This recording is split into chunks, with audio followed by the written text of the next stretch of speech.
आजको भिडियोलाई हामी माने घुमाएर सुरुवात गर्दैछौँ। अब अहिले के को हिमालयन शेर्पा कफी सप हो यो कफी सप। चुप्लुङको स्तूपा यो चाहिँ नै यहाँदेखि देखिन्छ अलिअलि। हामी गुम्बा जाने गुम्बा चाहिँ यही हो, यही गुम्बा पुग्ने हो आज। कसरी पेल्लाइ साथी हेर्पा लज खुम्बु गेस्ट हाउस चाहिँ नै यो बाटो हुँदै बल्ल बल्ल यो स्कुलमा आइपुग्यो हामी। स्कुलको नाम चाहिँ अलिक राम्रो देखिएन क्यामेरा उसले गर्दाखेरि।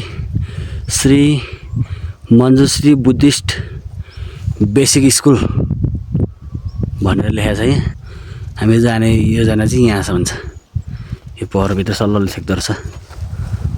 आज हामी बुढाबुढी चाहिँ यो सिप्लुङको यो पहरोभित्रको गुम्बामा हामी जाँदैछौँ। अब उकालो बाटो अब फेरि अर्को स्टेपको उकालो सुरु भयो। अब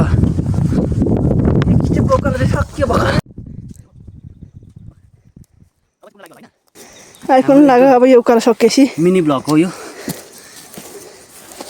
देखिँदैछ यता। उकालो फेरि सुरु भयो अब हाम्रो।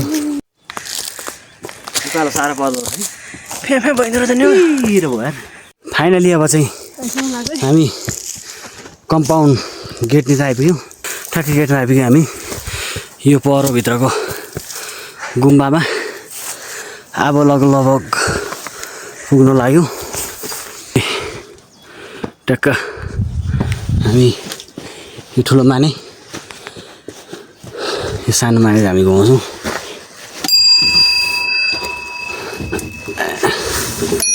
दाहिनेपट्टि हेर्नुपर्छ यो स्तूपाको गुराँस फुलिरहेको छ यता। नेपालको राष्ट्रिय फुल चाबी लगाएको छ क्यार पर। ए यस्तो छ पहरोभित्र। यो चाहिँ धुप बाल्ने ठाउँ हो।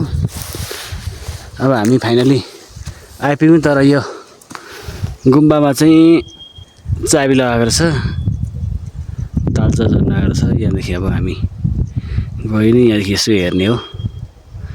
यो पहरो यस्तो पहरोभित्र खोपेर यो भित्र चाहिँ गुम्बा बनाएको छ। भित्र 40-50 जना मान्छे अट्ने खालको बनाएर छ भित्र। यो छिप्लुङको गुम्बा। छिप्लुङदेखि यति आउनलाई लगभग 18 मिनट जति लाग्छ हामीलाई। तिमी पनि सबै फोटो खिच्न बसेको थियौ, भिडियो बनाइदियो त यार मैले त। भिर छ, भिरमा छ होला नि भिरमौरी।